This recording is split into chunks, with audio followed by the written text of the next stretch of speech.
வந்தாச்சு தி Chennai சில்க்ஸின் mega combo சே summer chill out சே.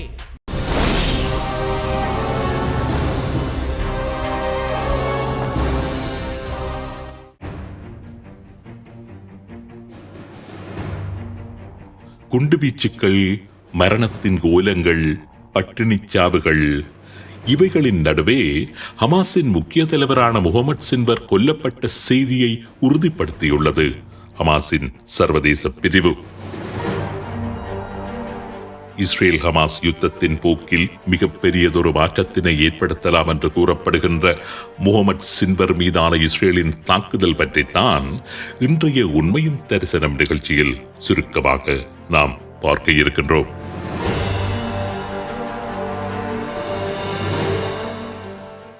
காசாவில் தற்பொழுது மிக மோசமாக எழுந்துள்ள மனிதாபிமான பிரச்சனைகள் உலகளாவிய ரீதியில் மனித மனங்களை தட்டி எழுப்பிவிட்டுள்ள இந்த நேரத்தில் உலக நாடுகள் அத்தனையுமே இஸ்ரேலை கடுமையாக கண்டித்து வருகின்ற இந்த சந்தர்ப்பத்தில் ஒரு தொகுதி இஸ்ரேலியர்கள் கூட காசாவில் கொல்லப்படுகின்ற சிறுவர்களையிட்டு பச்சாத்தாபம் வெளியிடுகின்ற அளவுக்கு நிலைமையின் தீவிரம் உச்சந்தொட்டு வருகின்ற இந்த நிலையில் காசா மீதான தமது படை நடவடிக்கையை எந்த காரணம் கொண்டும் நிறுத்தப் போவதில்லை என்று அறிவித்துள்ளார் இஸ்ரேலிய பிரதமர் பெஞ்சமின் நெதன்யாகு. ஐநாவுக்கான இஸ்ரேலிய தூதுவர் டனி டனோன் ஒருபடி மேலே சென்று உலக நாடுகள் இஸ்ரேல் மீது அழுத்தங்களை பிரயோகித்து மிரட்டல்களை விடுத்து வந்தாலும், எப்படியான தடைகளை இஸ்ரேல் மீது உலக நாடுகள் விதித்தாலும், ஹமாஸ் பயங்கரவாதிகள் கடத்தி சென்றுள்ள உங்களது உறவுகள் அத்தனை பேரையும் மீட்டுக் கொண்டு வரும் வரை இஸ்ரேல் தனது படை நடவடிக்கையை நிறுத்த மாட்டாது என்று அறைகூவல் விடுத்துள்ளார். உலக நாடுகள் கூறுகின்றார்கள் என்பதற்காக 58 பணிய கைதிகளையும் ஹமாஸிடம் விட்டுவிட்டு இஸ்ரேலிய படைகள் இடைநடுவே திரும்பி வரப் போவதில்லை என்றும் அவர் உறுதிபட தெரிவித்திருந்தார். ஆக காசாவில் இஸ்ரேல் மேற்கொண்டு வருகின்ற ஆபரேஷன் கிதியோன்ஸ் சாரியட்ஸ் என்கின்ற படை நடவடிக்கையும் சரி, அந்த படை நடவடிக்கையின் போது அப்பாவி பலஸ்தீனர்கள் கொல்லப்படுகின்ற அவலங்களும் சரி, உடனடியாக நிறுத்தப்படுவதற்கான சாத்தியம் மிக மிக அரிது என்றுதான் அச்சப்பட வேண்டியிருக்கின்றது. இஸ்ரேலிய படைகள் இந்த வாரம் ஆரம்பித்திருந்த கிதியோன்ஸ் சாரியட்ஸ் படை நடவடிக்கையின் முக்கியமாக நோக்கப்பட வேண்டிய புள்ளிகள் என்று 2 விடயங்களை கூறலாம். முதலாவது, காசாவின் டயர் அல்பாலா என்கின்ற பிரதேசத்தை நோக்கிய இஸ்ரேலிய படைகளின் நகர்வு.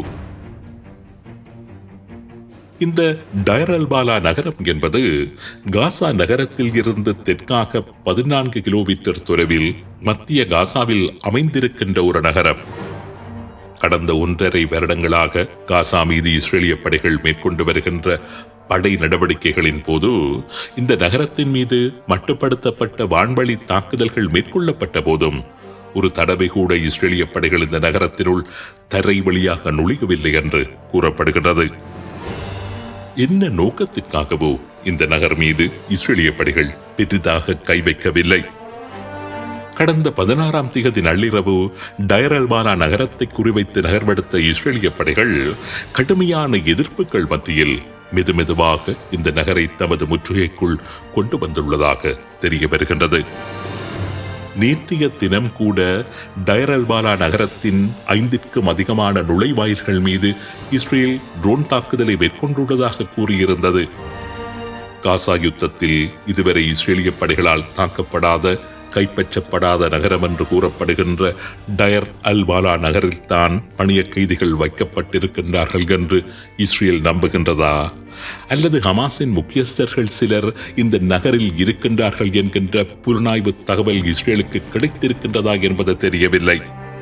அதேவேளை படை நடவடிக்கை ஆரம்பிக்கப்பட்டு 1 வாரமாகிவிட்டுள்ள போதிலும் இந்த டயர் அல்பாலா நகரம் இஸ்ரேலிய படைகளின் பூரண கட்டுப்பாட்டிற்குள் வந்துவிடவில்லை என்பது பல கேள்விகளையும் அனுமானங்களையும் ஆய்வாளர்கள் மத்தியில் ஏற்படுத்தி வருகின்றது. இந்த நகரத்தில் நடைபெற்று வருகின்ற சண்டைகள் பற்றி இஸ்ரேலிய பத்திரிகையாளர் ஒருவரிடம் கேட்டபோது, குறிப்பிட்ட இந்த நகருக்குள் இஸ்ரேலிய படைகள் நுழைவதென்பது ஹமாஸின் இறுதி அத்தியாயத்தை எழுதுகின்ற ஒரு நடவடிக்கையாக கூட இருக்கலாம் என்று அவர் கூறியிருந்தார். அடுத்ததாக கிதியோன் ஷரியட்ஸ் படை நடவடிக்கையுடன் தொடர்புபட்ட மற்றொரு முக்கிய புள்ளி என்று ஹமாஸின் தலைவர் முகமது சின்வர் கொல்லப்பட்ட விடயத்தை குறிப்பிடலாம்.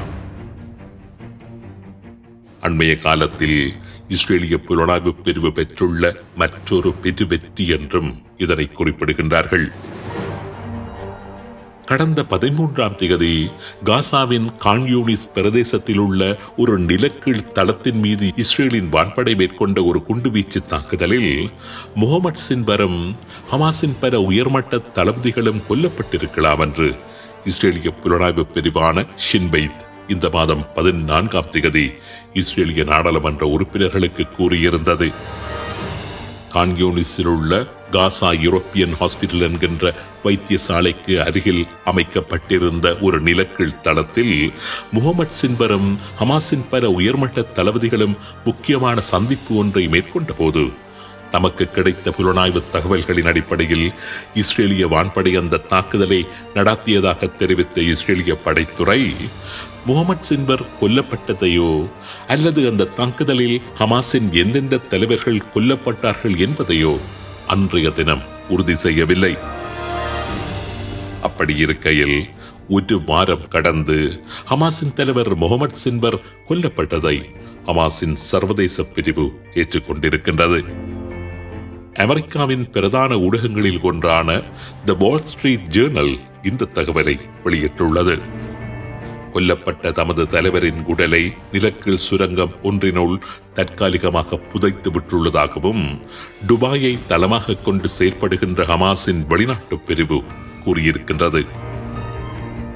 முகமது சின்வர் என்று அழைக்கப்படுகின்ற முகமது இப்ராஹிம் ஹாசன் அல் சின்வார் ஹமாஸ் அமைப்பின் மிக முக்கியமான ஒரு தலைவர். காசாவுக்கான ஹமாஸ் அமைப்பின் தலைவராகவும் ஹமாஸின் அல்-கசாம் பிரிகேட்ஸின் தலைவராகவும் பதவி வகித்து வந்தவர். 90களின் ஆரம்பத்தில் இருந்தே ஆயுத போராட்டத்தில் தன்னை ஈடுபடுத்தி வந்த இவரை ஆரம்பத்தில் வெளியே பெரிதாக யாருக்கும் தெரியாது. தன்னை முன்னிறுத்தாது பின்னணியில் இருந்தபடி செயற்பட்டு வந்த ஒருவராகவே இவர் இஸ்ரேலிய புலனாய்வு பிரிவினரால் அடையாளப்படுத்தப்பட்டு வந்தார். ஷடோ என்றுதான் இவரை ஹமாஸில் அழைப்பார்களாம். இவரது செயற்பாடுகள், இவரது தோற்றம் எல்லாமே நிழல் போன்றுதான் இருக்குமா? இவரது ரகசியம் காக்கும் செயற்பாடுகள் பற்றி கூறுகின்றவர்கள் இவரது தந்தை இறந்த போது கூட மரண வீட்டுக்கு சென்றால் தனது முகம் மற்றவர்களுக்கு தெரிந்துவிடும் என்கின்ற காரணத்தினால் தந்தையின் மரணச் சடங்கில் கூட கலந்து கொள்ளாமல் தவிர்த்த ஒருவர் என்றுதான் இவர் பற்றி கூறுகின்றார்கள்.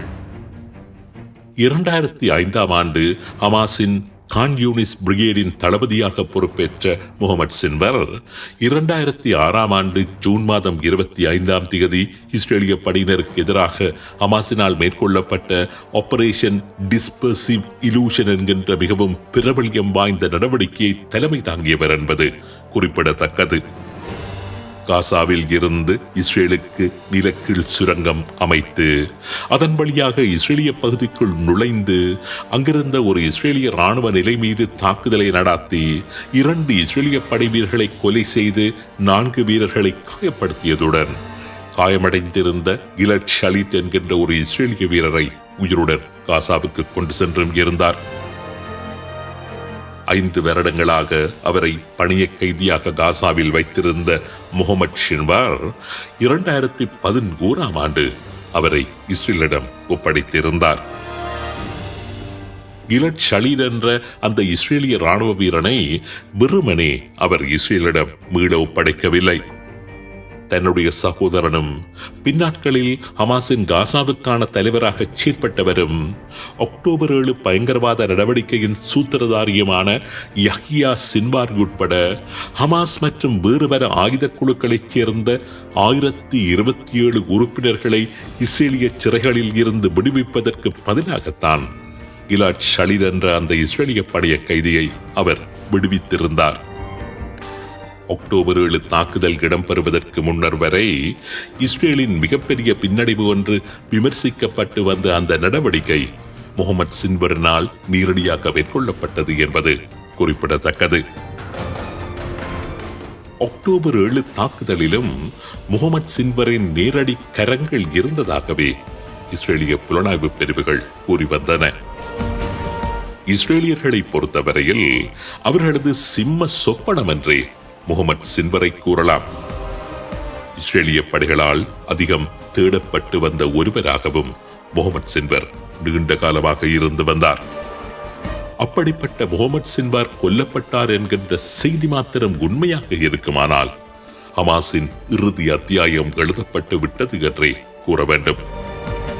அதுவும் முகமது சின்வருடன் அந்த சந்திப்பில் இருந்த வேறு சில உயர்மட்ட தளபதிகளும் கொல்லப்பட்டிருப்பதான செய்தியும் உண்மையாக இருக்குமானால் பலரும் அச்சப்பட்டு வருகின்றதற்கு மாறாக காசா யுத்தம் விரைவில் ஒரு முடிவை நோக்கி வந்துவிடும் என்றும் நம்பலாம்.